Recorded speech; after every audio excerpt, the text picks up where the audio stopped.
মার্কিন নৌবাহিনীর সর্বাধুনিক বিমানবাহী রণতরী USS Gerald of Ford এখন এক অদ্ভুত সংকটে।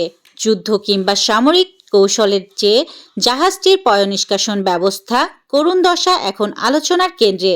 সামাজিক যোগাযোগ মাধ্যমে একে উপহাস করে নাম দেওয়া হয়েছে টয়লেট যুদ্ধ।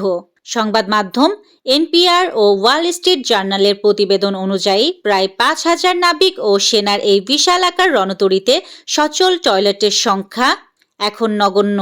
অবস্থা এতটাই বেগতিক, একজন নাবিককে শৌচাগার ব্যবহারের জন্য ৪৫ মিনিট পর্যন্ত লাইনে দাঁড়িয়ে অপেক্ষা করতে হচ্ছে। মার্কিন নৌবাহিনী অবশ্য দাবি করেছে টয়লেটের এ সমস্যার কারণে তাদের যুদ্ধ প্রস্তুতি বা সক্ষমতায় কোনো প্রভাব পড়বে না। তবে শৌচাগার ব্যবহারের জন্য মার্কিন নাবিকদের এই হাহাকার ইন্টারনেটে হাসির খোরাক জোগাচ্ছে।